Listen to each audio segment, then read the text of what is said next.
Alrighty, good morning to everyone. Here listening to the throw-in right here on the TNC Sports Talk YouTube channel. We want to welcome you guys into another episode as we get ourselves organized for the morning. Kind of a little different atmosphere. Used to throughout the week, kind of been doing shows a little more later on in the morning, afternoon. Got everything finally caught up and got everything working this morning. So we're excited to be being able to come on here in the morning, get their stuff, get their work done out of the way with to move on for the rest of the day. It is Thursday, January 26th, 2023, and we move closer yet again to the Royal Rumble this weekend. We move closer to the conference championship games on Sunday. But before we could even talk about any of that, I think that an element of talking about last night, AEW Dynamite last night, one of the reasons that got me hooked on and interested, invested in talking about AEW Dynamite was because of a particular match between Mark Briscoe and Jay Lethal. And so, I don't know, was unaware of the details between these two men in the ring, but we knew the message that they provided. Okay. And the ultimate goal was for AEW, and you saw it throughout the show, was the being able to honor and pay, do a kind of a tribute show to the late Jay Briscoe, who passed away last week. And so yesterday's match card was kind of very impactful. For me, I was looking at the match card, and we talked about it a little bit yesterday, and I thought, hey, it was going to be a good match card, and it was, but it kind of felt like a normal show. So I tuned in yesterday in specifically for this match. They could have had this match on Ring of Honor. They could have had this match, had it be paid for. But the fact that they were capable of going to the levels and extents that they were able to go to get this match on AEW Dynamite for everybody, I think is just something that's that much more special. So last night, main event was Mark Briscoe taking on Jay Lethal. And like I said, and knowing the understanding of why this match has taken place. These guys are good friends. They've had incredible feuds in the past. But last night was very different. Last night, we had to see these two men go at it, not because they didn't like one another, not because they were trying to fight for the title or anything like that. They had to go out there putting on their best performance, the performance that they could remember for a lifetime, because they wanted to, because of honoring Jay Briscoe. And you felt it. The arena was tense. I know the match was, hard-hitting from the get-go. And I think that that's the only way you had to go. There was only one option, and that was only to go 100% nonstop, full action, give it all you got, and leave it out all in the ring. Okay, you could see it. I saw it a little bit more in Jay's, facial expressions. This was an emotional match, and it kind of took me back for a moment. I haven't seen a lot of this, a lot of events like this, where where you're dedicating matches and honoring matches because of a particular person. And the first person that dates back to me has to be when Eddie Guerrero passed away. I'd say about what, 19 years ago. And that one was very of such a very emotional moment in professional wrestling, that you saw multiple people in multiple wrestling programs honor Eddie Guerrero. And so, throughout the week, you've seen, people wear, Jay Briscoe shirts, t-shirts, memory t-shirts that are available here. Ring of Honor release. You go to prowrestlingtees.com/demboys to get your shirts, or you could go, I think it's shophonor.com to get those shirts. You saw a lot of those being worn last night. You see those armbands for Jay, the same things that you've seen for Eddie. But last night was a moment, I think, for me, that where if it kind of brought me back memories from when, because I mean, I was a little, I was, I was about what, maybe 9, 10 years old when Eddie passed. And that was, I think, for me at the time, I didn't quite know or understand exactly what happened or what that meant or how that meant, went through. And so the question, it wasn't a question. It was the moment during that time was very emotional, and that really and it really impacted the world of professional wrestling. Well, when you have Jay, and knowing, the hard work, the dedication, the loyalty that they've had to Ring of Honor, traveling across the world, and just leaving an impact. I think that's the moral thing, right? Leaving the impact for, on a wrestling industry where there's thousands of people, and you're in the midst of your career. You're currently, you were currently Ring of Honor tag team champions, and then the life gets sucked out of you because the loss of Jay. It kind of it shows a lot.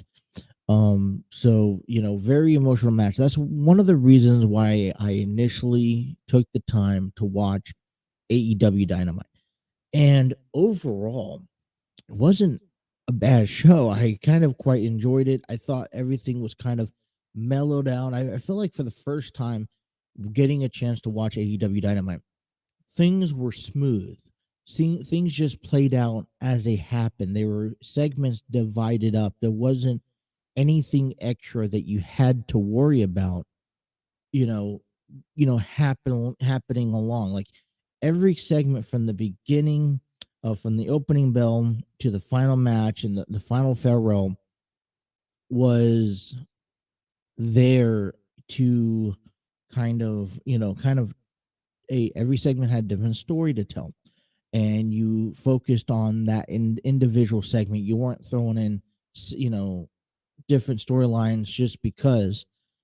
And for me, that really, kind of made it easier to watch. Now, I did not get a chance to watch Darby Allin defend his TNT championship match, because I didn't watch all of it, but I made a determination that I was going to check in and tune into all the good matches. So got a chance to watch the Jericho Appreciation Society win, defeat not defeat, but they ended up competing last night. So I got a chance to watch them in the opening bell. You also watched Jungle Hook, who defeated Ethan Page and Matt Hardy in a kind of weird ending. Hey, Ethan Page wanted that tag, ended up costing them the match when Jeff Hardy was ready for the twist of fate.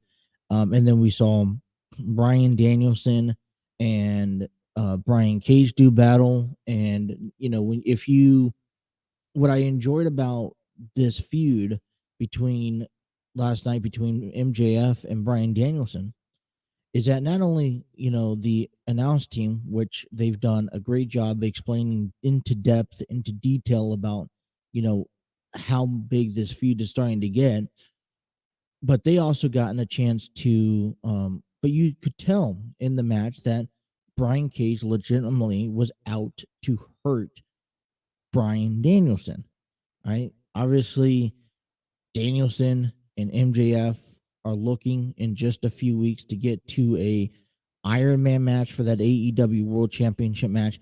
MJF wants to intentionally hurt Brian Danielson so that because he's, I guess, in the sense, scared that Danielson can outlast him.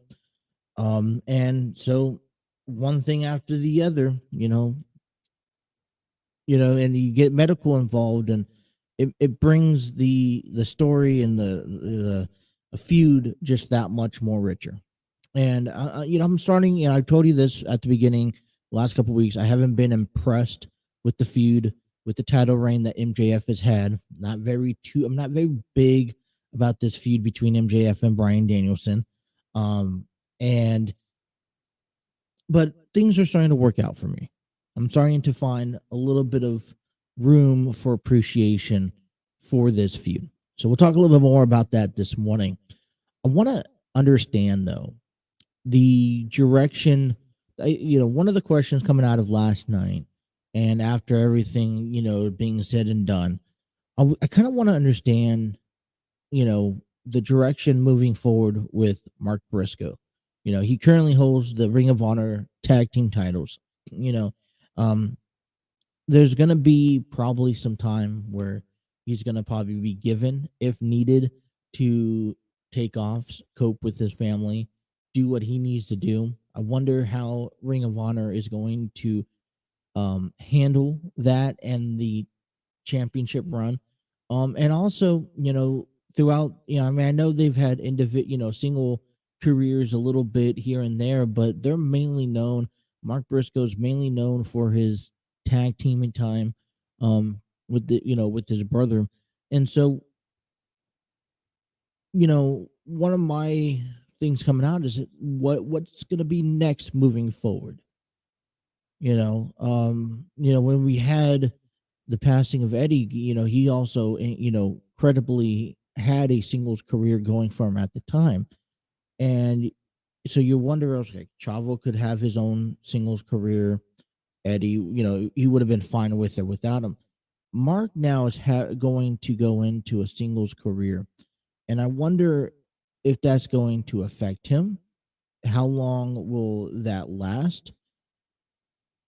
And what's the direction moving forward? Because these are two people who lived and breathed and bled for professional wrestling. They depended on this sport to pay for food on the table, medical bills. They had friends and families. Um, that everything is now altercating and changing. Just what is the new direction? And we're not going to probably know anytime soon. And the one thing that I can be certain, okay, is that Mark, okay, last night, especially last night, the one thing I could be sure is that he's going to go do what he does best, whether that's in the ring or that's not. One thing I can relate to, Mark, and some people, I was reading some of the comments and like, why, although this is a great match, go on and cope, this is take the personal time and take care of yourself. Well, a lot of people cope in different ways. And I think the best way, which explained in this match between Jay Lethal and Mark Briscoe, was that their coping mechanism was just going out there and doing what they did best. It is difficult when you lose someone to go out there and continue to perform even a week after of losing someone. I remember, when 10 years ago when I lost my uncle wasn't just as close as a person he was to me. um I had to go back out there just that week to to wrestle in high school in a match which was very emotional, heartfelt, as well. you know I think that's another source of thrive, energy, motivation, encouragement, inspiration that brings the best out of you. um Sometimes it's also a distraction. When you get a chance to sit around and mourn and just grief over the loss, sometimes it could get to you on another level. I know last year, just 2 days after my birthday, I get a phone call saying that my grandfather passed. Now, another person in my life that was really close to me. I could say I was closer to him as a grandchild more than anything else, more than any other grandchild. And what gets to me is that I was also around the time where there were complications going on in our TNC Sports Talk program, and there was a lot of we weren't there was times where we weren't doing episodes, times where we were, and I tried to use these shows to help kind of fill in that occupation while there was a grieving period. But because we weren't using the because we weren't doing the show on a daily basis, there was a little bit of it was a little bit difficult to mourn. It was a little longer process. So whatever the process is for Mark moving forward, obviously, just like the rest of the friends and families of him, and the wrestling world, we wish him the best of luck. We don't, like I said, I don't know what's the proper way that he should take. Maybe he should take time off. I don't know the proper how they would handle the Ring of Honor tag team titles. If he, I would like to think, give him a few weeks, give him a month, or give him two, um, and then maybe just has as much of a badass that the Briscoes were, especially Mark. Maybe let him carry those tag team titles and fight as one person for two people. That's what I would think. Um, and I wouldn't put past Ring of Honor to maybe allow that to happen. So, the direction of the Ring of Honor tag team titles we'll look into deeply, a little deeper session as it unfolds, as we get further away from this honorary moment. But listen, like I said, Matt, last night, um, tuning into AEW Dynamite specifically for this reason has done a couple of things. One, it has enlightened me about where AEW is at. It and the product that is being put out there, the storylines that are being delivered and displayed, also being able to um, finally enjoy it. For the longest time, AEW is one of the tough products to get into. So to be able to actually sit back, enjoy it, actually wanting to tune in, for example, Friday night, knowing that Hangman Page will probably be taking on Wheeler Yuta. So it's kind of encouragement. Hey, I want to go ahead and tune into Friday night at Rampage. Um, but you know, it's kind of been difficult to get into full swing of watching AEW just in general. So we'll talk a little bit more about AEW this morning. I want to talk about get ready, give for you some injury updates upcoming the conference championship games. There's a couple more. We do get closer to the Royal Rumble here in just what, a little over 48 hours, and then the conference games this weekend. So I want to come in and talk to you a little bit about that. Cincinnati Reds. We'll give you that report and the local news and updates. A conversation coming out. I was listening to some radio yesterday, doing my errands, and the big conversation coming out of sports in Cincinnati is that the Bengals are now being considered the bad guys. So I guess I kind of want to touch base with that and give you my thoughts and opinion. And are they really bad guys in this scenario? So I don't know where the show's going to take us. It's quite a little different show this morning, finally being able to get up and do a show at 6 o'clock in the morning. But here we are. So stay tuned. Thank you guys for tuning in. If you guys are watching us live on YouTube, Facebook, Twitter, thank you. And don't forget to download us and take us on the road wherever you go. All right, quick timeout. Come on back and talk to you more about AEW Dynamite. Thank you guys for tuning into the Throw-In right here on the TNC Sports Talk YouTube channel.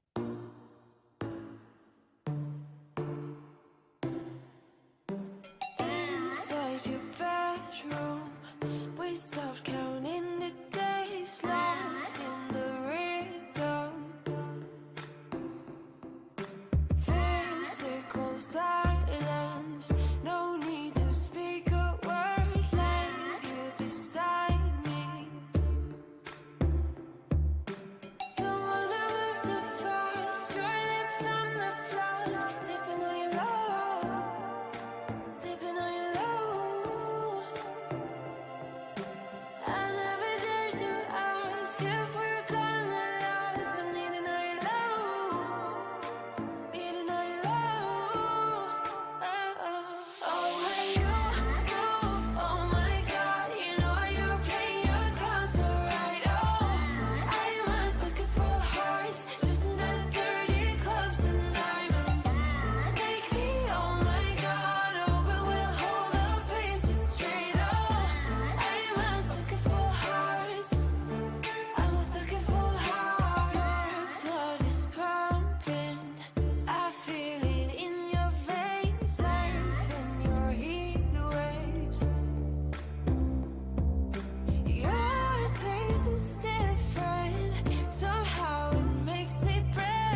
right, we want to go ahead and give a big shout out to StreamYard Studios, the proud home of the TNC Sports Talk YouTube channel.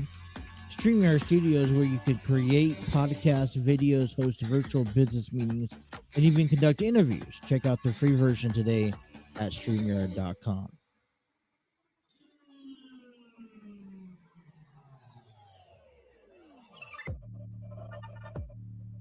All right, 6:28 here on the throw on a few minute delay start, getting back into the morning routine, and not quite used to it. You get used to it, and then you have all the schedule throw off since last Thursday. I'm getting a couple of shows in throughout the day and coming back in the morning. I'm still early, I guess, tired. Not tired, just the body doesn't move. It takes a while to get up and moving. Alrighty, AEW Dynamite last night. A couple of things we find out in regards to that. The Bryan Danielson and Brian Cage did battle. I think this was the mid card show, take you at the end of hour number 1 into hour number 2 of their program yesterday. Obviously, the intent I think was clear. Brian Cage got paid to go hurt Bryan Danielson, especially directing into the shoulder. And the idea is to kind of, hey, let's injure him to the point where he's unable to compete in that Iron Man match coming up in a few weeks. There's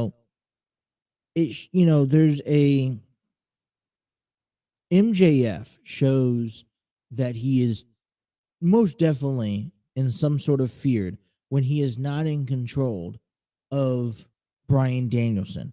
And as their match starts, getting, set for, this coming up Revolution, I believe at the beginning of February. I'll have to check my dates on that. But, we know with a healthy MJF and a healthy Bryan Danielson, on paper, that Bryan Danielson, I think, walks away as victorious. This is an Iron Man match, 60 minutes in the ring. Whoever can score the most pinfalls goes on and captures the AEW World Championship. Well, obviously, Bryan Danielson has that fight in him. All right, he's done this before. He's done this in the WWE.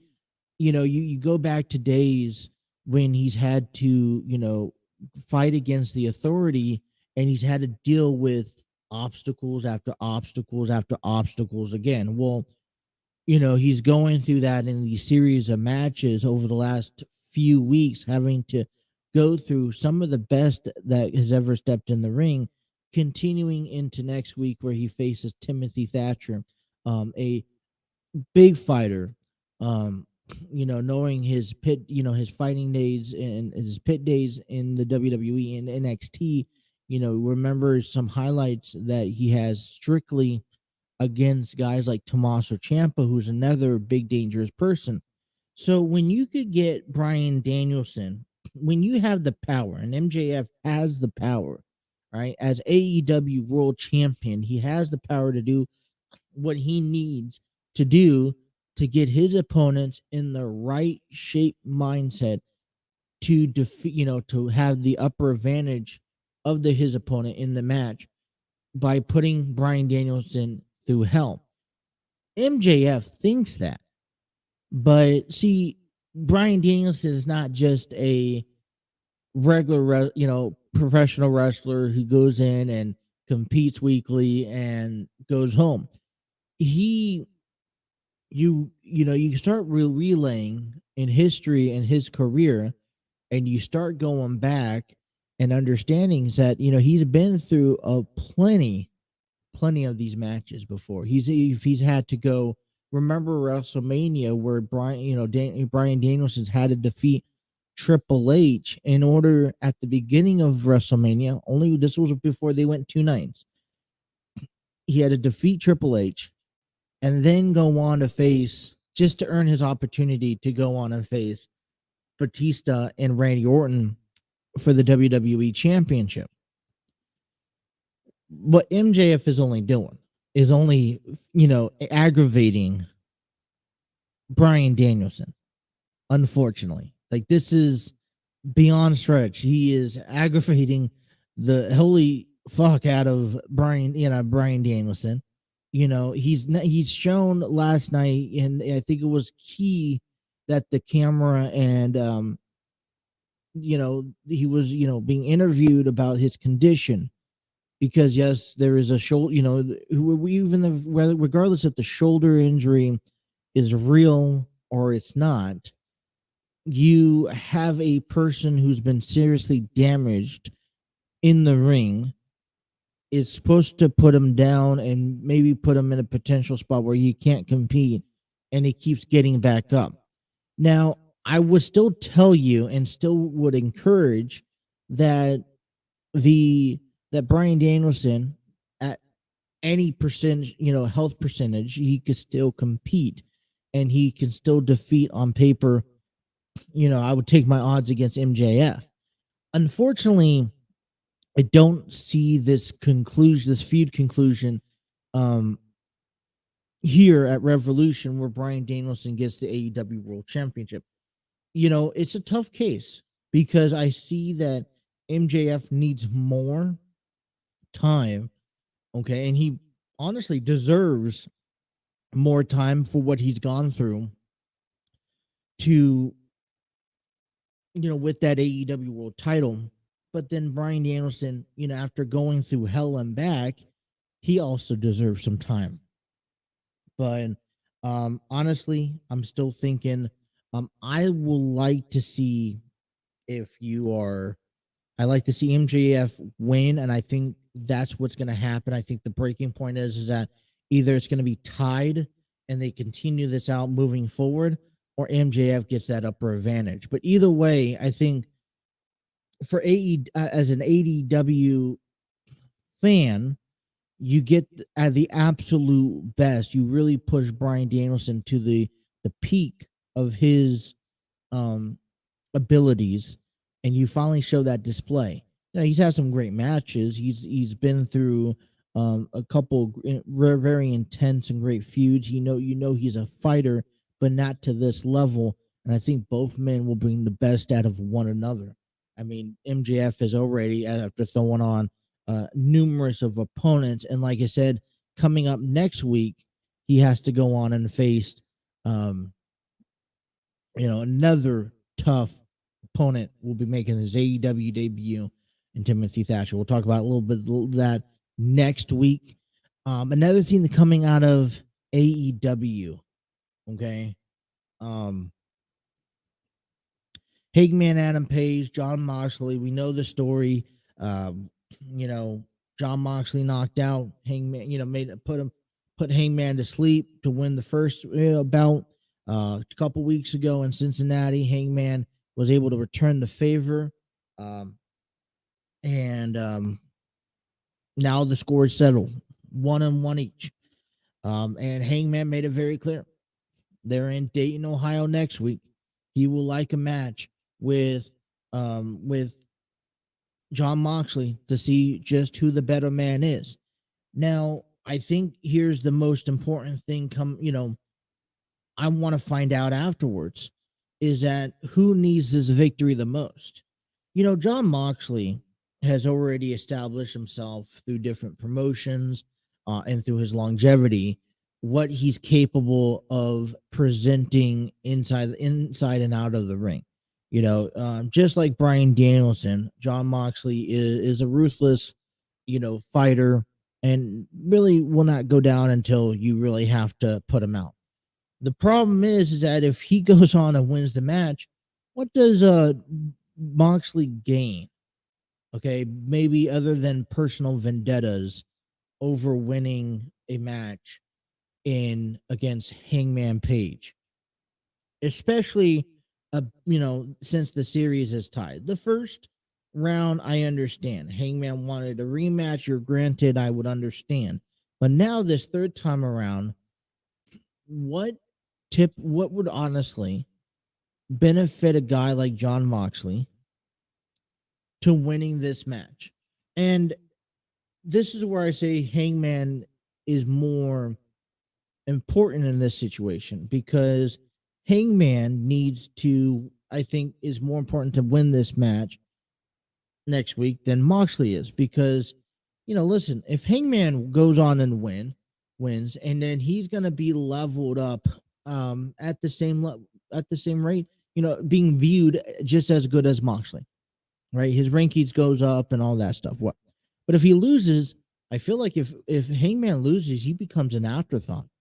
After dropping the AEW World Championship last year, never really been given an opportunity to recapture that title that he lost. It wasn't like he was a number one contender afterwards, to going on and not having a great year in my books. So I think, I'm going to early predictions. I think it would be ashamed if Moxley wins this match next Wednesday and Hangman doesn't, because I think there's more on the line for Hangman and moving forward with him, other than if he loses, you kind of wonder what direction do you possibly go into. All right, 6:39. Let's take a break and come on back. Still more to talk about in the world of sports, including professional wrestling. We'll stay tuned. Don't go anywhere. You guys are listening to the Throw In here on the TNC Sports Talk YouTube channel.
as I mentioned earlier in the program, and I just want to keep on promoting this because all the proceeds goes to the Briscoe's family. You guys could get your memorial t-shirts today. Head on over to prowrestlingtees.com/them boys, or head on over to shophonor.com for all that information. Highly recommend it. Reach for the sky. Great AEW. I think it was a really good AEW. You know, one thing I missed doing that we were doing last year was kind of rating our shows. And I'm thinking about doing that again here. I was kind of going through some of the lists that we had at the beginning through the folder, like match of the year, wrestler of the year. I was kind of just seeing what we were given. We had like our top 10 male wrestlers of the year, matches of the year, pay-per-view of the year, kind of just, reminiscing back on little things that we were doing. And, I was kind of like, let's do that again. So, I'm going to take some time probably within the next, over the weekend and kind of look through the past, and, at the end of the month, sometime next week, we'll share with you our thoughts of some categories in that standpoint. So I'm actually excited to give you that kind of, continuing on, compare it from last year, see just where I'm at, and bringing it into this year. So I'm excited to do that. All right. We get, like I said, we get closer to WWZ's Royal Rumble coming up this Saturday. And man, there's 5 matches for what we know. All right, there's 2 Royal Rumble matches. And as I mentioned to you guys, the Royal Rumble matches are going to be the first 2 matches, I believe, that are going to be announced as we start the road to WrestleMania, which starts this Saturday.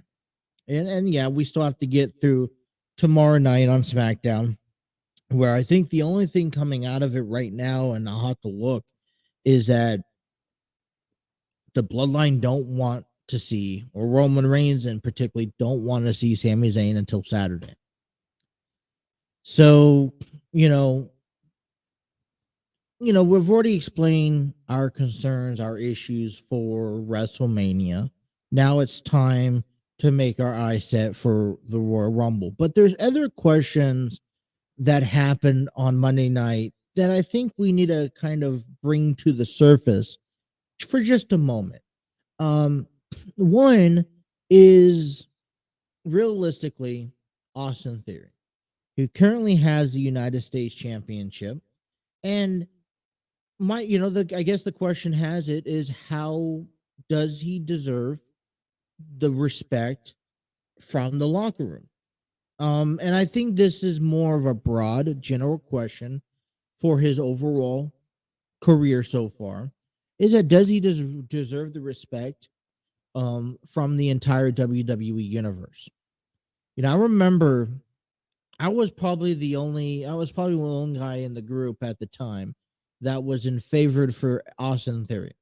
At the beginning when he got brought up to the main roster, yeah, he was very annoying. He's kind of one of those jockey annoying thorns that just keep on pricking you in the side. When you want him to go away, he was always around in this sense. But you still can't deny what he's gone through and what he's been able to go through, regardless if the WWE or Vince McMahon has given it to him on a silver platter. He's had a couple of great moments. Still for a person maybe at the time his size, his fatigue, where he was at in his career, to go toe to toe for at least a solid 5-10 minutes with Brock Lesnar, I think is an accomplishment. To be trusted to get in the ring with an amateur Pat McAfee, and no disrespect to Pat McAfee, but you there's a lot of trust that puts into a actual professional wrestler when you get into a ring with someone who doesn't wrestle on a daily basis. um and then to go captivate that United States championship, to go on and win the Money in the Bank briefcase, regardless if it was a short period of time. Now, I get it. Let's laugh about that for a moment. Let me press the right ones. Because Austin Theory, whoever won the Money in the Bank, I think you ought to know that it wasn't an ideal win. I mean, you're not gonna go see if you win the Money in the Bank. That gives you an opportunity to cash in that briefcase at any time, any place, anywhere. You go for the top of the food chain, which means you Austin Theory would have gone for Roman Reigns. Now, maybe at the time that he was given the opportunity to, could you have seen Austin Theory dethrone Roman Reigns? Most likely not. But, listen, anyone can give you the opportunity by putting you out there and putting you in these great situations, these beneficial situations, right? If, I could be called up tomorrow and said, hey, listen, I want you to air your show on ESPN TV. The world will see you 6 to 8. Great stuff. Okay, great. That's my opportunity. I'm given that opportunity. It is another thing to take advantage of that opportunity. See, if I get asked, or if I was like, all right, this show is going to be used on an actual ESPN Sports Channel, whatever, FS1, that's great. That's my opportunity to get myself out there, get myself known. But it's another thing to take advantage of that opportunity and put out a great show, right? Actually entertain people and make a name for yourself. So if someone was to come to me and say, hey, listen, for the next month and a half or the next 3 months, your show is going to be aired on, FS1 for the entire world to see, then there is a bit different. It's a little bit different approaching this. Okay. In that sense.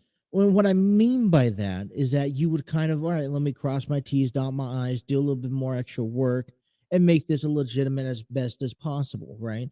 For Austin Theory, he's done the same thing. He was presented with opportunities, and I think it goes back around to saying that a wrestler, a professional athlete, if you're on the screen week in and week out, it takes you about 12 to 15 weeks before the WWE, before the universe determines if you're worth being watched or not. Okay. And yes, Austin Theory was thrown into some situations, but you know what? He was that antagonist who you wanted to watch, but you didn't like watching. And it's taken some time to get used to it. I get it. Taking a little bit time to get used to it more than others. My thing is with Austin Theory, okay, is that I think he's really been working hard. For the first half of last year, he was given a lot of things. He was given everything. All right, he had to really step up and take throw a hold of things. And the WWE, it's kind of like what the WWE usually does. They spoon feed talent into the fans, saying, hey, this is the guy, he's the next guy, and you're gonna like him regardless or not. The back half of the year was really difficult for Austin Theory because all that stuff that he was given to, he had to back it up in the ring. And maybe, he was there, maybe he wasn't there, but he's had to really step up, grow up, and become that, villain very quickly. And you know what? He's done a damn good job at doing it. Okay. One of the things we'll talk about in hour number 2 with the Bengals, and the question is, are the Bengals the bad guy in the playoffs right now? Is that, you like the bad guys at the end of the day, and it's the bad guys that make your good guys look better. Okay, Austin Theory, although he's the bad guy, and you don't like Austin Theory, and a lot of people still don't like Austin Theory, and he rubs a lot of people the wrong way. You watch him because if it wasn't for him, there's no Seth Rollins right now. If it wasn't for him, there's no Bobby Lashley. The bad guys are the ones that make things relevant, and they make the good guys relevant. All right. They make give you the reason to root and to cheer and to, you're doing something right. And I mean, you go back and you look at all the bad guys, and they come in all shapes, ways, and forms. JBL, a prime example. Edge was a bad guy, and he played it pretty dang well. Randy Orton was a bad guy. Andre the Giant at once was a bad guy, even the immortal Hulk Hogan, and they come, like I said, they come in all shapes, different shapes, forms, ways, sizes, whatever not. And Austin Theory is doing a good job for what he's given, okay? And I think if you're able to execute in the ring and you're able to not take care of business, but able to get over, and also get over by capturing gold. If he's not getting over, why does he still have the United States Championship around his waist? If he's not getting over, why is he competing in the main event against Bobby Lashley back on Monday? Why is he in the Royal Rumble? Why is he talked about if he's not over? I think Austin Theory deserves the attention, and not the attention, but the respect. Okay, he may not be at the caliber as Bobby Lashley and Seth Rollins. Bobby Lashley and Seth Rollins has years, okay, on the screen in the WWE over Austin Theory. You got to remember, Austin Theory is 2 years into the wrestling, at least into the WWE on television, promoting the product. Seth Rollins, Bobby Lashley has been wrestling for 15 plus years. Seth Rollins has been wrestling for at least over a decade. I mean, Austin Theory just hasn't had the time. And everyone loves right now Bobby Lashley. Everyone loves Brock Lesnar. Everyone loves Seth Rollins. Okay. And Austin Theory is kind of that person that's always been in the mix this past entire year. He's always been that thorn that you hate, that just won't go away. That's in the mix with Seth Rollins, Bobby Lashley, Brock Lesnar. You see him a year ago, he was doing intercounting with Brock Lesnar. And yet again, here we go, finding him again. The thing is that, yes, he's a bad guy, but he helps everyone else look good. He sells. All right. He protects himself. He makes the good guys look good, even if he wins. So there's no real reason why Austin Theory shouldn't be given the respect. And I think, it has to be, at least given the chance. There probably, I have seen more Austin Theory acceptance over this past year, but I still think that there needs to be more. He deserves more. There's no real, I haven't found the case of why he doesn't deserve a little bit more respect for what he does in and out of that ring. I mean, listen for a second. He's accomplished a lot. He's had to go on and face a lot, some pretty tough challenges that he's overcame during the last year. He's had a pretty incredible year. I don't see why he wouldn't be considered respectable in the locker room. Now, if he goes off in the locker room and his persona and the way he carries himself is the same way in the ring that it is in the backstage area, then I guess that's one thing. But I haven't seen or heard any reports about that, in my honest opinion. So I think the WWE Universe needs to give a little bit more respect and honorary to Austin Theory, a little bit more credit than what he's done. All right, hour number one's complete. We'll come back with some local sports news, talks about some Cincinnati Reds and what's going on over there. Thank you guys for tuning in to the Throwing with Justin. That's me. All right. If you guys are watching us on YouTube, Facebook, Twitter, thank you. Getting part of the comments and chat along with us. If not, don't be afraid to download us on audio streaming platforms. We'll talk about that next. Hour number one's complete. Hour number two's coming up here on the TNC Sports Talk YouTube channel. About to leave, already packing. Come with me. I'm not really asking. We'll get away to a place where we don't know. About to see the world in action, what we can be. Life with no distractions. We'll get away. This is what we waited for. Take my hand, we'll make it somehow. We can't miss out. I'm done living life with the lights out. Die with my own doubts. Be free with me. Let's go, let's be free with me.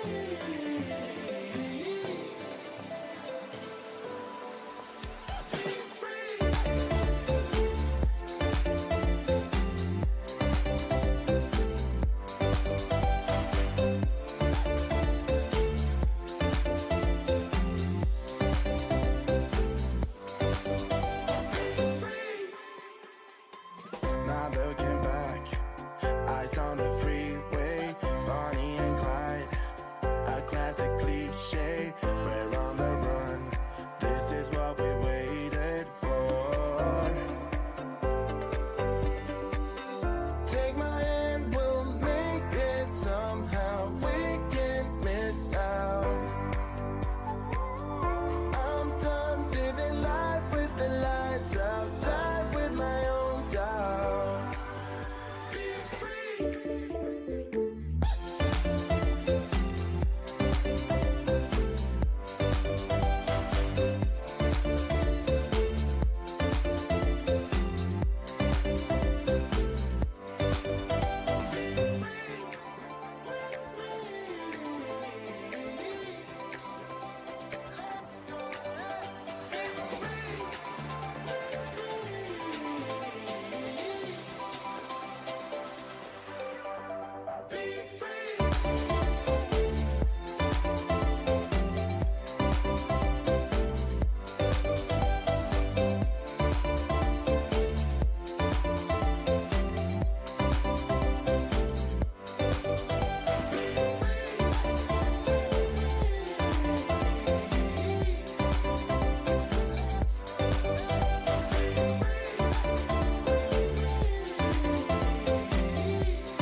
Alrighty, good morning. Hour number two here on the throw-in, given to you thanks to Spreaker. If you guys are creating your own podcast and want to lay it up and get monetized and earn some money and distribute across a lot of platforms, and I mean a lot of platforms, Spreaker is the place to check out. All right, that's the perfect pound. You can upload multiple podcasts on your account. It's you get paid for people listening. Insert ads there and really just make it this 10 times better through Spreaker. I know I have it thanks to Steve Barber over there at the Armchair Booking Wrestling Podcast, introducing it to me. And, listen, it's a great product. Every episode I upload just a few clicks of a button. It's going out across Facebook, Twitter, YouTube, Apple Podcasts, Google Podcasts, Spotify, iHeartRadio, Spreaker, anywhere you listen to podcast at, we're on, thanks to Spreaker. Great tool to use. Our number 2 is given to you thanks to Spreaker.com.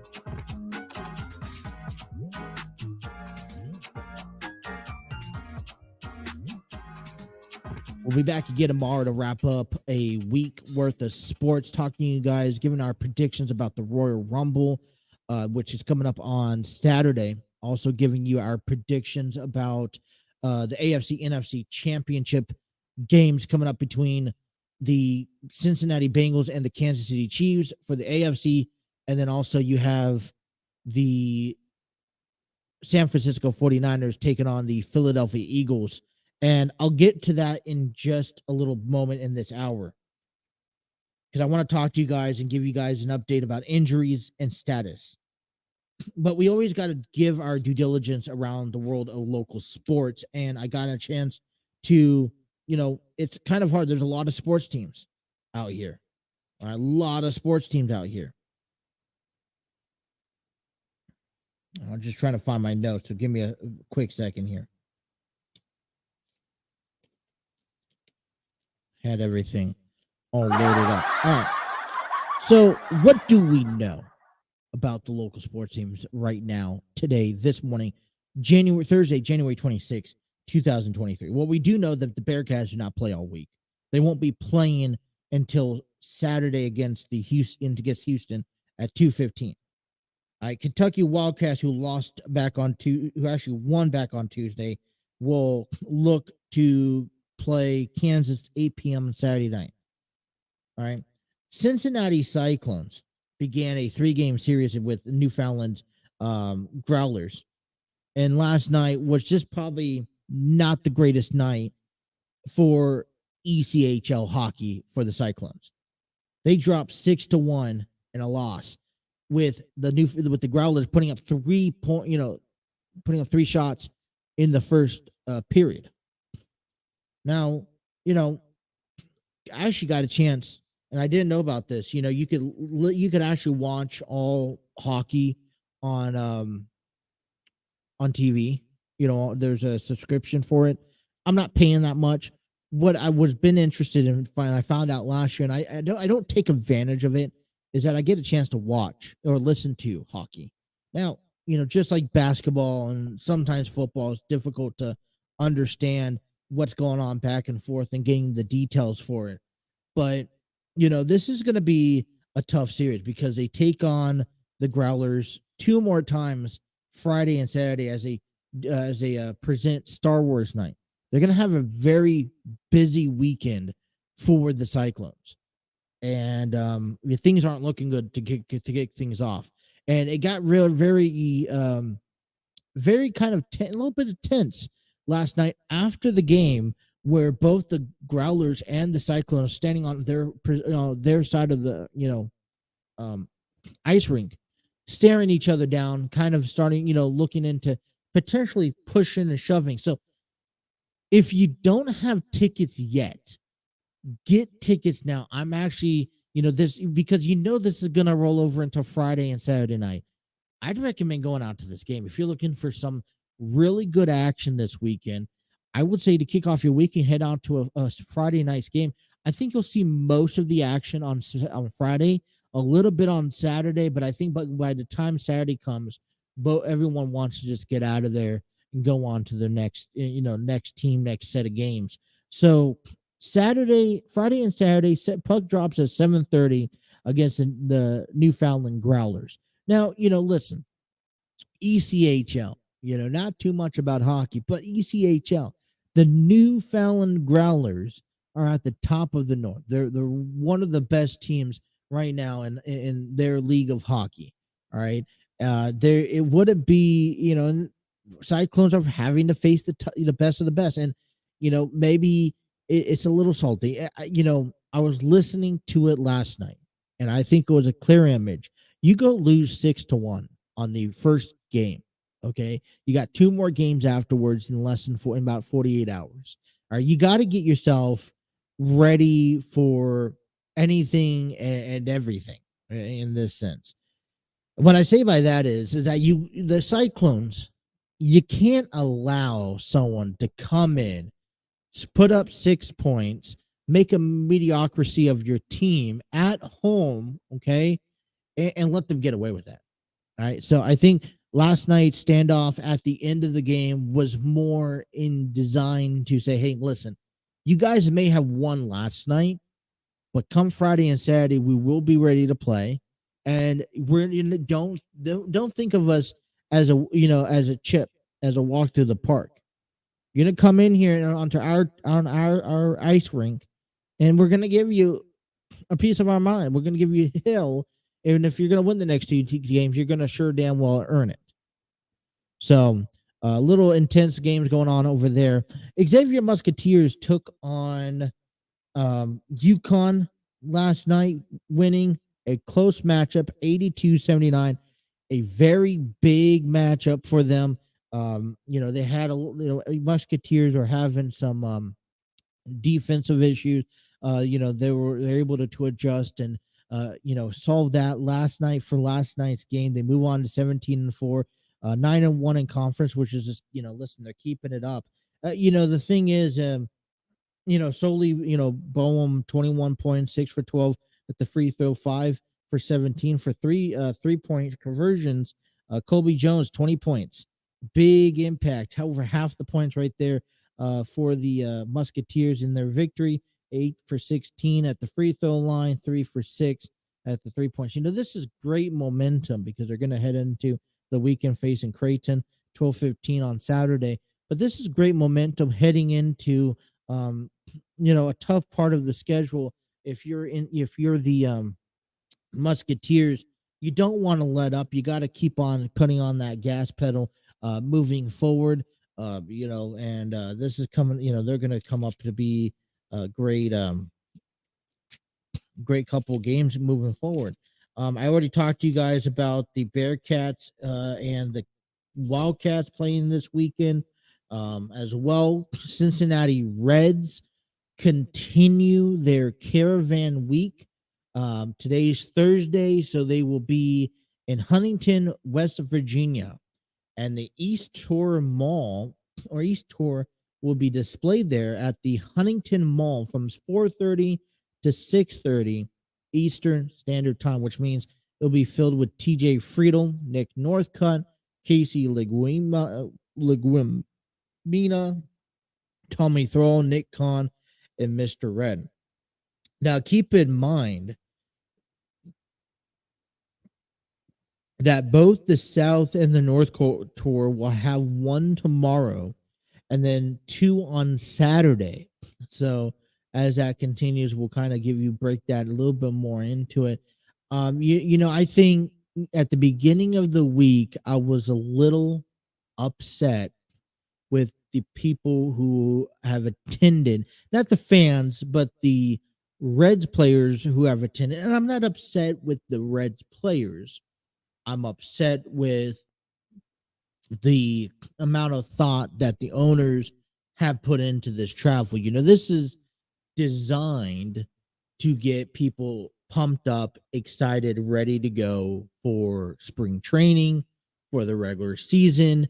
And you think that, if you can't do any more wrong with the organization, from the Castellinis, that you at least put out a good product there. This could have been, but we don't see guys like Joey Votto or Will Myers or the Castellinis out there. And it's unsettling to think that this is just the way that the Reds do business right now. And this is just another disappointing thing for the organization. And it really kind of impacts, in my opinion, exactly how the season is going to prolong. It also shows, hey, listen, we have to rely on a lot of these good guys, to really, a lot of these younger guys to really fill in and step in, which is they haven't really created a name for themselves yet. These, you take a look at this list, right? You take a look at Nick Northcutt. You take a look at Corky, not Corky Miller, Austin Hendrick. All right, they're not bad guys. They're good players, but they just haven't developed themselves yet at the major league, level. Jose Barrero, the biggest problem coming out of him was he was injured last year. TJ Friedel, he's not just, unfortunately, these are young guys with Alejo Lopez and Spencer Steer, TJ Friedel.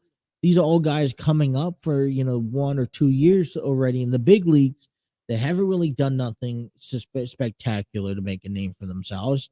And, you really don't have motivation out on this road, which the whole design is to get people excited, wanting to come down and listen and watch the Reds play baseball. Like you said, throwing in a guy like Joey Votto or Will Myers to kind of pick his brain of how he's going to be playing in Cincinnati or how he's capable of making himself up from his previous years and not doing so great, or asking Joey Votto the questions before, he officially ends up retiring. Or even Jonathan India in that circumstance. I mean, this is a guy who I think Jonathan India right now is kind of like your Luis Castillo, who is up there and kind of like your star player at the major league level. So a little disappointing and seeing how the Reds are putting out there on the table. A couple of things that we want to, I guess, talk with is that tonight they will be displaying, MLB Network will be displaying their top 100 list. They kind of went through and presented the top 10 for each position. And, it's just another salt in the wound when we don't see a lot of Reds players in the top 100, in the top 10s, nonetheless top 100s. There's only 2 players that are in the top 10 out of all the positions, and both of them coming out of shortstop. Coming out of shortstop, number 9, Noelvi Marte, and then also coming out number 3, which is also the biggest prospect, Ellie De La Cruz. It's kind of sad. It's kind of sad to see this unfold that way. Unfortunately, you want to see a lot. You want to see more coming from the Reds. I guess I'm going to put it this way: if the Reds are saying, or at least claiming that, listen, we are not going to spend money on veterans. We're going to go back to our roots, invest into our minor league prospects, and build them from the ground up again. And our winning team are going to come from the guys in our minor league, which is great if that process has already kicked in effect. The problem is that we're sitting here in 2023 and you only have 2 of 75, 100 players down there in the minor league system. You only have 2 in the top 100, top 10. I'm going to be interested to seeing the top 100 list, because if you want to have any sort of winning ball club, you need to have at least 3 to 5 players in the top 100. That means your minor league system is not developing players as they should. All right. Okay. So, I mean, if you're going to start from the ground up and you're going to start from the minor leagues and work your way up, then you have to show that you have players down there that have the potential, that are making their way through. And if they're in the top 100, that we can see them coming up to the high level grade baseball teams and move forward to the MLB, the main roster.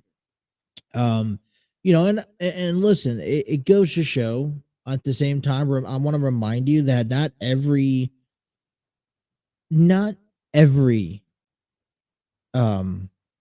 team, or not every player that's in the top 100 makes it to the big leagues, but it gives your ratio chance the 10 times better. If you got 10 Reds players in the top 100, you got 1 out of 10. You got a 1 to 10 ratio of having success at least one of those guys are coming into the major leagues.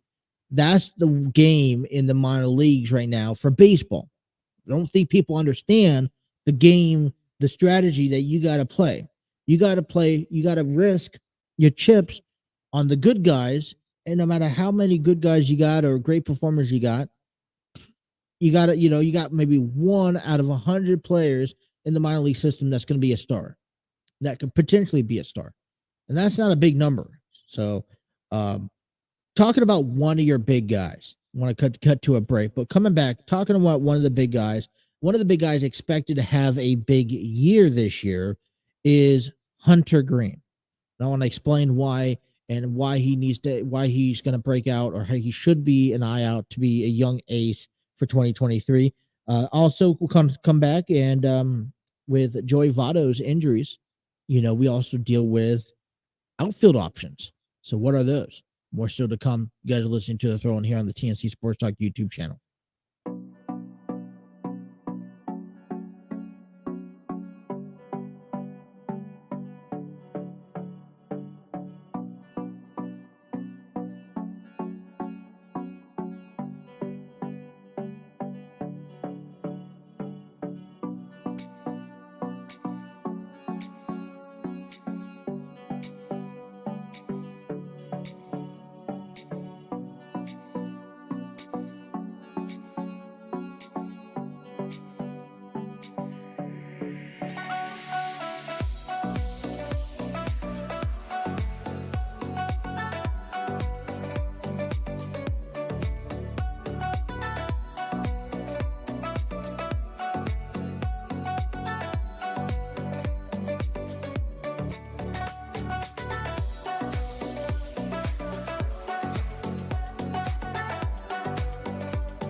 $722 on the throw-in here on the TNC Sports Talk YouTube channel. I want to give a big shout out to Epidemic Sound. Discover your world-class artists, composers, and bands.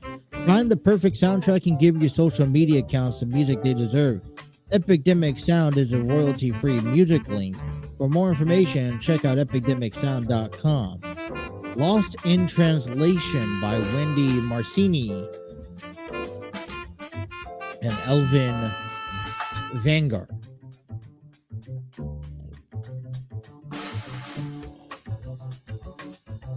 Still waking up this morning. Good morning to everybody.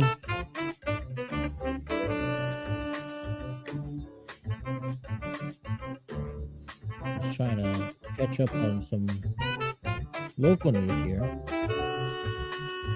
One thing I want to go over, I found this interesting. I saw this. You guys can head over, it's on my personal YouTube, Facebook page. But I actually have, they gave out Botchamania fan page, and they kind of went through a segment by segment by segment. And I kind of want to share that with you guys tomorrow, because I thought that was pretty interesting. Sports KDO came out last night. AEW Dynamite. Mark Briscoe defeats Jay Lethal in the main event. After the match, the AEW locker room came out to pay tribute to Jay as well. The tell the tape between Kevin Owens and Roman Reigns will be discussed tomorrow as we give our predictions. So we got a lot of sports headed this weekend. Coming back to Cincinnati Reds, down talking about the ace pitchers. Hunter Green is one of those guys that we probably should be looking out for. Let's just face it. The Reds pitchers, and especially in that rotation, are a elite young group of guys, and I can't just put my finger on it, to be honest. I don't know what, who, what, when, where, why scenario that but all I do know is that the Reds have really canned their top talented pitchers. You talk about Mike Minor's no longer there. Tyler Mally's no longer there. Luis Castillo got shipped off to Seattle last year.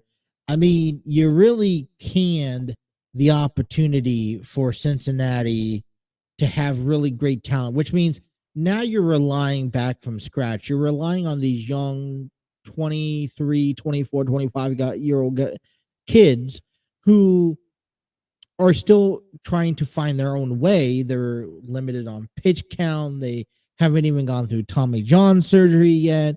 And, you're relying on them to kind of give you some sort of competition for a postseason run this year.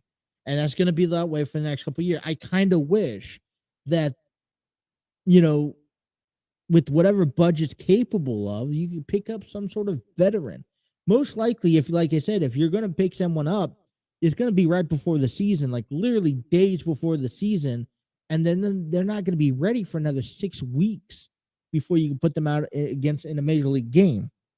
And that's going to be a big issue. But, there's some potential that we're seeing out of the Reds rotation. And one guy in particularly is Hunter Green. And there's a couple of reasons why he should be considered in the role as a young ace to watch in 2023. All right. One, because he's kind of forced to be in that position. But two, there's a couple of good things noticeable. Last year, he came up, and he, throwing ripping 100-mile fastballs. His percentage was, he did pitch tracking pitch tracking recorded with 39 triple digits in the second career start against the Dodgers. Okay. End of season in four starts, one against each of the Reds' 4 divisional opponents. He pitched a 7.79 ERA with 14.5 Ks per 9. All right.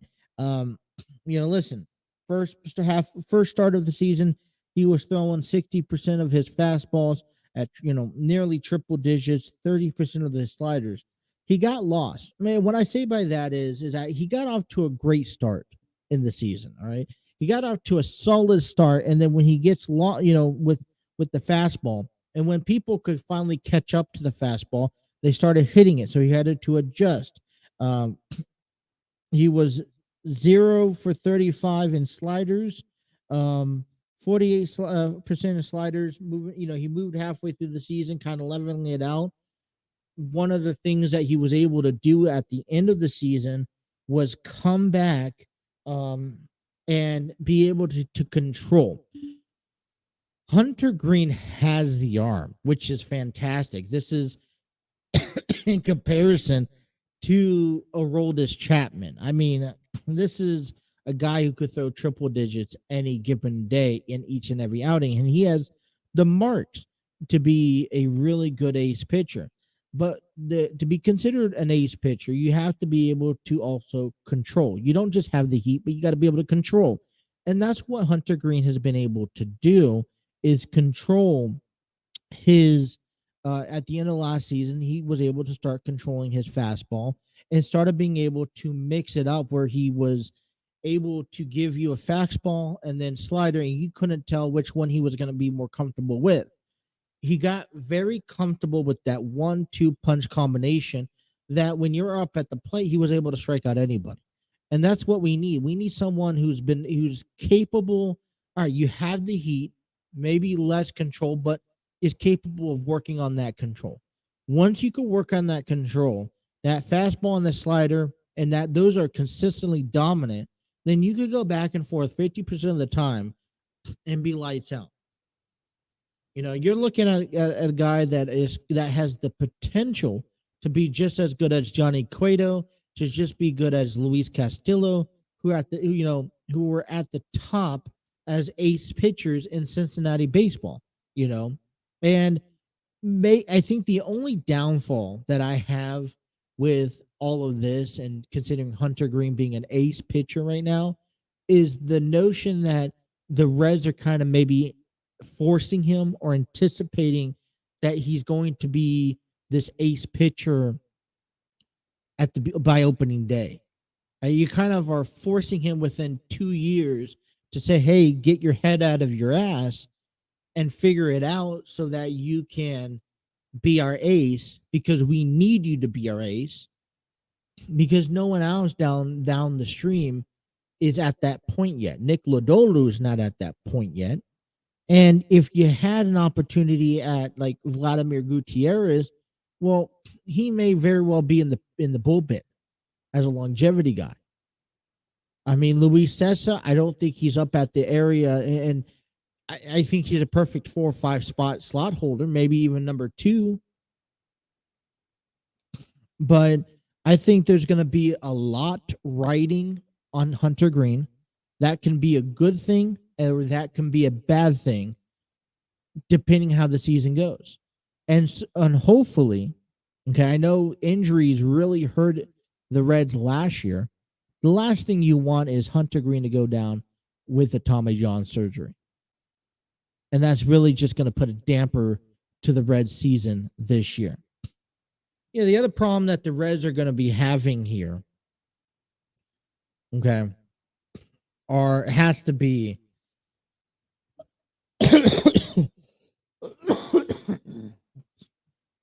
excuse me, is the outfield. And I don't think it's ever a good conversation when you put Joey Votto in the mix when it comes down to the outfield. I'm not talking about starting Joey Votto out there, in right or left field. But we've talked a little bit yesterday about the injury right now, and that we really are, listen, we're not going to be clear or have a clear understanding of the status of Joey Votto until spring training starts. The Reds organization could actually take a look in depth with him and see what he needs to work on.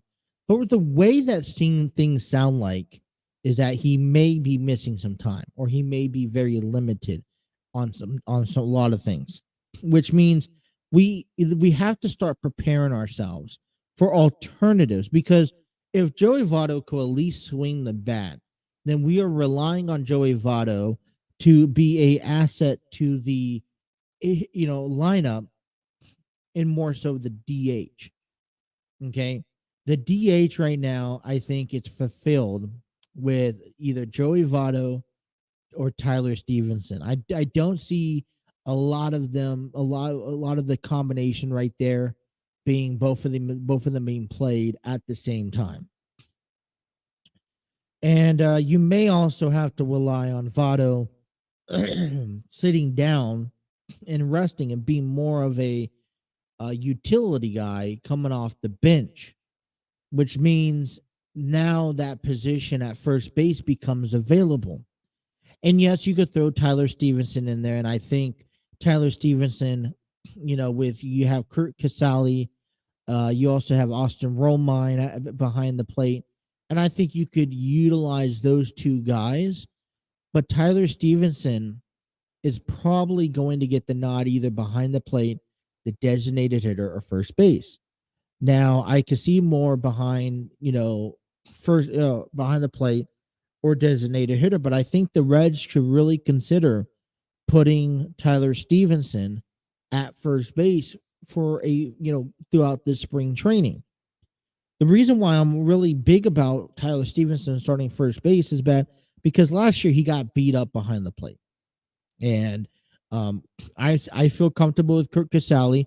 I feel comfortable with Austin Romine behind the plate.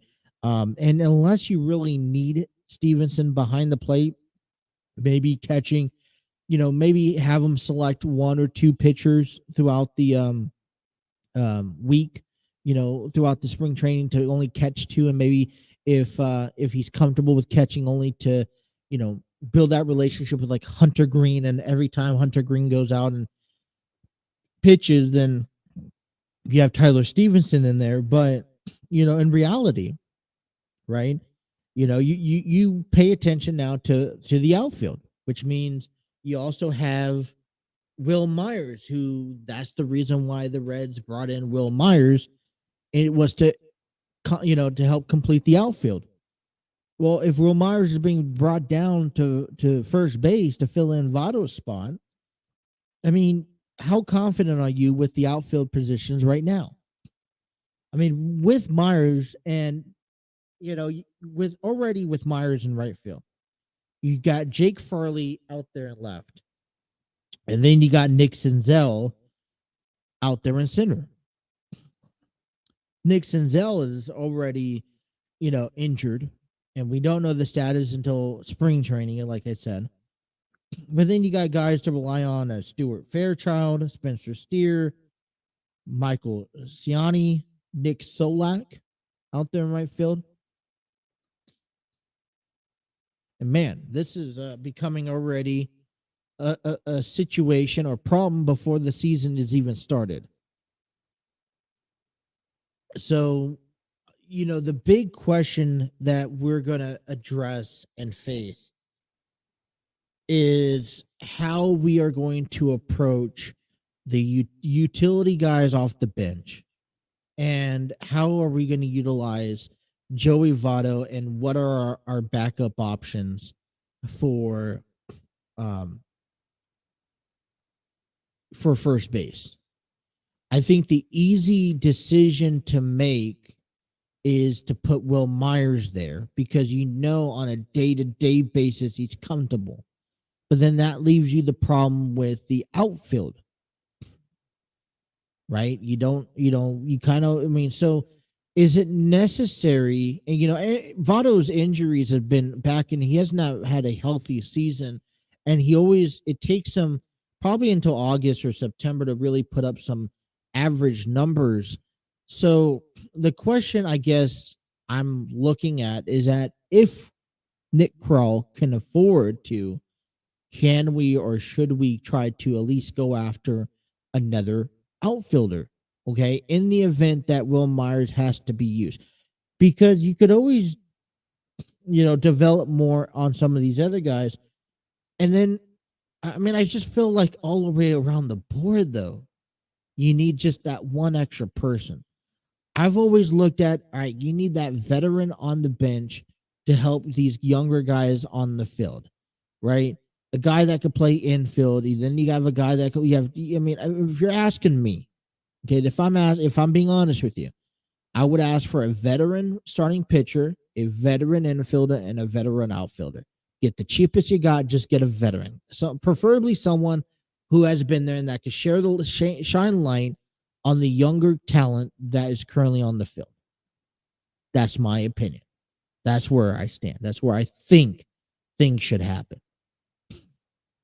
So 7:38, we'll come back with our last break. Talk about why are the Bengals the bad guys? Topping up the 7 o'clock hour, heading up to 8 a.m. in this morning on a Thursday. You guys are listening to The Throw-In right here on the TNC Sports Talk YouTube channel.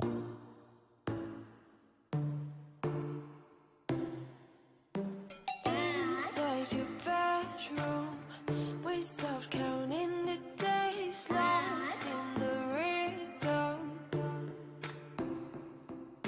Physical silence, no need to speak a word, lay here beside me. Don't wanna move too fast, your lips on the floors, sipping on your love, sipping on your love. I never dare to ask if we're gonna last. I'm needing all your love, needing all your love. Oh, when oh my God, you know you're playing your cards so right. Oh, I must looking for hearts, just in the dirty clubs and diamonds. Take me, oh my God, oh, but we'll hold our faces straight. Oh, I must looking for hearts, I was looking for hearts. Blood is pumping, I feel it in your veins, surfing your heat waves. Your taste is different, somehow it makes me brave, chemical nature.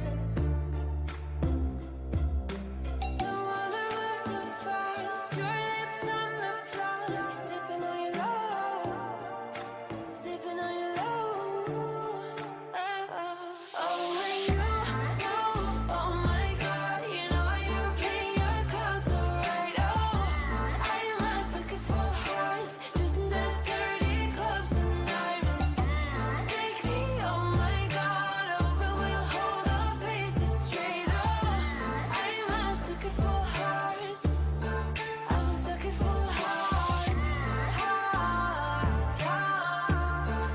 I was looking for hearts, hearts, hearts. I was looking for hearts. Oh my God, I'm a fool. Thought I'd never fall into you. Oh my God. Oh my God. Oh my God. It's so cruel how I'm loving the things you do. Ooh, yeah. Oh, when oh my God, you know you're playing your cards so right. Oh, I must looking for hearts, just in the dirty clubs and diamonds.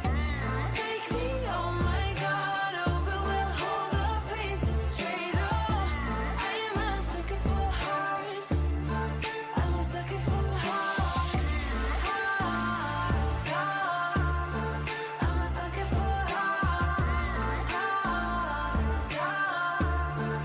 I was looking for hearts. Your lips on the floor, sipping on your love, sipping on your love. I was looking for hearts.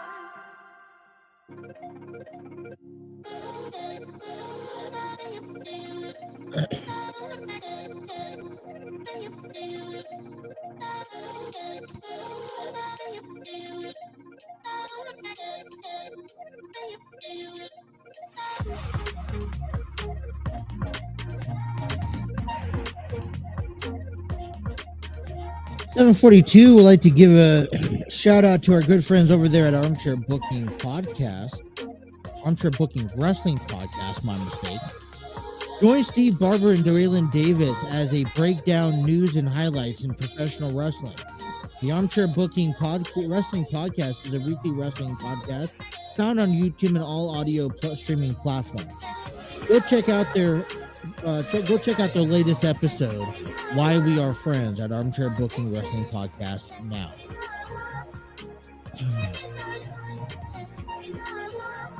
Great series that they're doing. Why We Are Fans, always great. Love watching them.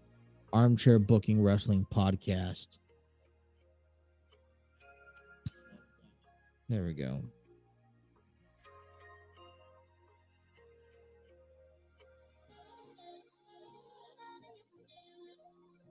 Alrighty. Just kind of getting a couple things locked in and set this morning. Here wrapping up 7:43. We'll be back again tomorrow at 6 to 8 again to wrap up the week. Give you our thoughts and opinions on what's going to happen over the weekend. And we're going to have a really good weekend in store for you guys. So I am excited. All right. Quickly, before we talk about the Cincinnati Bengals, quick story that I kind of ran into last night. All right. And I'm not going to say that this is a bigger deal than maybe what it needs to be, but Golden State Warriors Stephen Curry ejected for the game last night against the Memphis Grizzlies for throwing a mouthpiece during the game. And I was actually, looking into this, looking at some of the stats.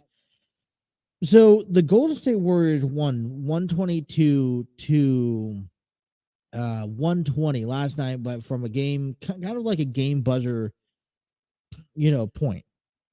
And if I pop it up here real quick, I want to talk about it because Stephen Curry was ejected during last night's game against the Grizzlies because he threw his mouthpiece down.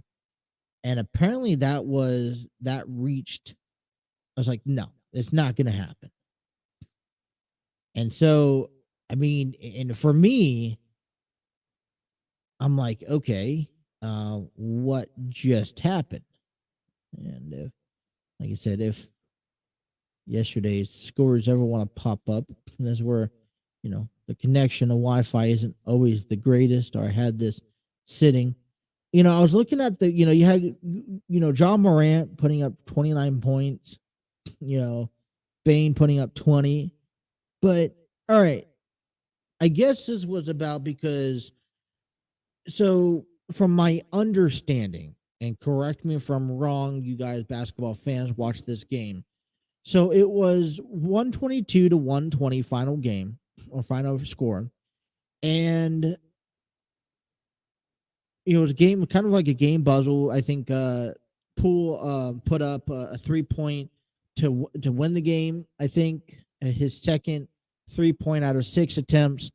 So he put up a 3-point. I think it was to win the game, and there you go. Stephen Curry, who had an incredible game, putting up 34 points last night, got ejected in the midst of the fourth quarter because he was open. And Klay Thompson did not toss it him. He ended up tossing it to Poole to making a shot, which ended up missed. So out of frustration, the goal, Curry threw his mouthpiece down to the ground, got immediately ejected. And you think of these numbers, all right? 34 points for Curry. Thompson put up 24. Poole put up 21.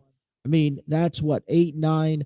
So that's 3, 5, 79 points out of the 122 from these three guys alone. And I don't quite necessarily blame Curry for getting upset. Obviously, this was more of a crucial game that they needed to win. And you take a look and you're facing the Memphis Grizzlies, who are, you're playing the Memphis Grizzlies, and who are right now in second, 31-17 on the season. Golden State is in that playoff tournament bracket right now, 24-24, barely at 500. And it's like, listen, you guys, you ain't playing we're not playing our best basketball. Great momentum. I'm having a thriller game. I'm on a roll. Give me the ball. Let me shoot it. Let me score and help this team come up with an easy win. And I think, there was a little bit of frustration. I believe, and I think it's validated when you're on a roll. Give you the ball. Let him score. Let him do what Curry does best to win. Now, yeah, they won, but it could have went down a completely different way. So, a little thought there on the news. Now we're going to get into the AFC Conference Championship games and their injuries from each team. And it's not a big list. I think when it comes down to the Eagles, you had Lane Johnson dealing with the groin issue, Avonte Maddox dealing with the toe. For the 49ers, I think this is going to be the big one, and we'll talk a lot about this tomorrow. Christian McCaffrey, Deebo Samuels, and Elijah Mitchell, all questionable for Sunday's game. McCaffrey dealing with the calf injury, Samuel dealing with the ankle, and Mitchell dealing with the groin. Three of your key, because, listen, you have your run game with Elijah Mitchell, you have your short pass with Christian McCaffrey, and then you have your long pass with Deebo Samuel. So if Brock Purdy isn't already enough of a challenge itself for the 49ers heading into this, excuse me. Yeah. If Brock Purdy isn't already a challenge enough heading into this NFC Conference Championship game, then man, these three injuries really, really kill. The injuries for the Kansas City Chiefs. A lot of people are looking to return back this week. You got Jerick McKinnon with an ankle, Willie Gray Jr. with the toe, and McCole Hardman with the pelvis. And then you also had, we talked a little bit about it yesterday, but Patrick Mahomes returning back from a highly sprained ankle injury. Listen, he says he's looking fine. He's going to be fine. It's Patrick Mahomes. It's the playoffs. Of course, he's going to be fine. And even if he's not going to show it. All right. I think a key thing for the Bengals is that you need to stay on top of their offense. You need to have the top offense of the better offense performance of the game. And I'm just already calling it. For the Bengals, you got Alex Kappa out with ankle injuries. Jonah Williams, knee. Joe Botch for foot. Trey Flowers, hamstring. Ted Karras, knee. And there's a saying, okay, in the NFL and all the sports, especially around the postseason. Microphone issues. Just trying to move it away from my mouth all the way. But there's a saying that if that in the playoffs, the last few games, it's crucial and important that even with an injury that you play through it. Now, injuries heading into Arrowhead Stadium, where it's going to be colder than it was for Buffalo, is going to be a difficult challenge as is. So I was listening to this though yesterday, and it really got me thinking about the Cincinnati Bengals. I was listening to 1530 ESPN here in the local area, and I was listening to them talk about the Cincinnati Bengals and being considered now what they call quote unquote bad guys. Because, and they were starting to complain, separate, hey, people are, our players are confident. And when it can easily be persuaded as them being cocky. Sorry, throat. The throat has really been bothering me this last hour. A lot of buildup, so I apologize for the throat delays. But legitimately, they were talking about this, and they're talking about how, maybe they reacted to the game in Buffalo and, present themselves as a little bit cocky. And now they're considered, or could be considered, the bad guys in the playoffs.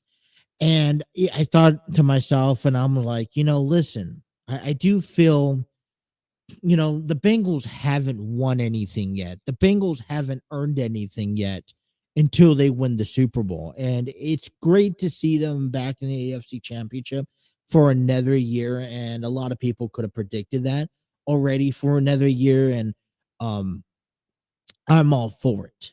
But um, that's the only thing that I've claimed. Kansas City has gone on and win Super Bowls before. All right, with Patrick Mahomes and Andy Reid. The Bengals have not. So, I just don't want them to be too confident where they walk in thinking that they have this game this Sunday against, the Chiefs at Arrowhead, and then something happens, goes terribly wrong, and now you end up looking like the laughing stock of the NFL because you were once saying, hey, we had this in the bag. And then, listen, we still got, and Joe Burrow has done a pretty good job making it clear that, hey, we still got a lot of work to do to get through this game. And they do. But, when they're trying to talk about the bad guys, and I talked about a few examples of a bad guy scenario, earlier on in this program this morning. And it really, for me, it gets pushed to say, or push goes to shove, that bad guys are relevant. All right. As I mentioned earlier in this program, if it's not for the bad guys, all right, then there's no good guys. And there's no, you end up appreciating the bad guys because it made that sport more entertaining to endure into watching. For example, one of my favorite bad guys of all time in professional wrestling is JBL. I watched him on SmackDown, watched him, he's controlled over, he's done a lot of things with The Undertaker. He was the bad guy to John Cena. He was also the bad guy to Shawn Michaels for a period of time. But we hated JBL so much that we love JBL. I've come to the conclusion that, the same thing can be said, and they used the reference yesterday, 1530 in Cincinnati sports radio, used the reference to the New England Patriots. New England Patriots was probably one of the most hated football teams for, and for a decade period of time when Bill Belichick and Tom Brady was running over everybody and winning Super Bowl after Super Bowl after Super Bowl. Well, you could reflect that back around to the sense, the reason why they were so successful and the reason why they were bad, because they made, they were relevant. The Cincinnati Reds were not hated at the time because they weren't relevant. They didn't have the players or the team to put together to make them relevant. So going back to this whole bad guy scenario, okay, you reflect back now, okay, me and my, my fan base relationship with JBL. I absolutely hate JBL when he was the bad guy, but because he also made the good guys look good. Austin Theory is a bad guy, and he helps make Bobby Lashley and Seth Rollins look good. New England Patriots were the bad guy, but they also did bring the best out of teams like the Steelers and the Chargers and the Chiefs. My point is that the Bengals, they may be the bad guy, but they are starting to fit into that stepping stone. When you look at the AFC comparisons and who's at the top, Joe Burrow has passed Josh Allen in this sense. It's right now, a lot of people considering it, Patrick Mahomes, Joe Burrow, and then Josh Allen. You always have, in my sense, your baby. I mean, even the Kansas City Chiefs, a few years ago when they started this run, were considered the bad guy, right? The Dodgers are considered the bad guy. Most of everyone else hates the Dodgers because they're that dang good. A lot of people hate the Yankees because they're that dang good. A lot of people hate the Astros because although, you could consider whatever the scandal is, they are, whatever the case may be, they're just that dang good. And when you have a product that is that dang good, people become jealous. People become, they wish they were the Bengals. And yes, when you are a good product like the Bengals are, you have room to talk. You have room to show. My only thing is that I still believe, okay, whether people thinking that I'm wrong or not, is that the Bengals do act a little too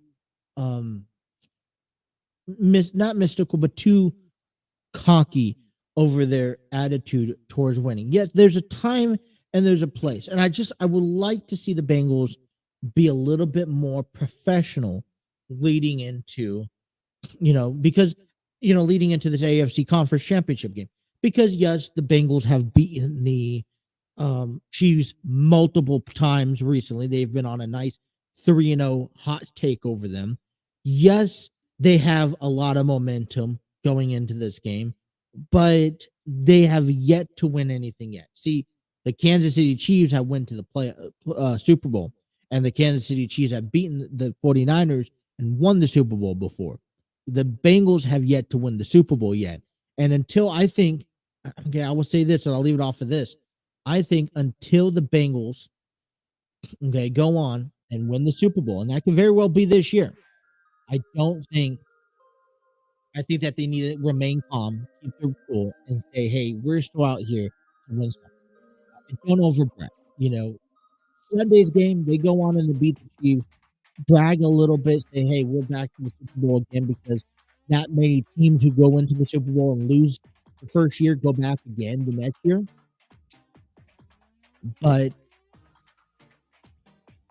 hey, it's okay to be the bad guys.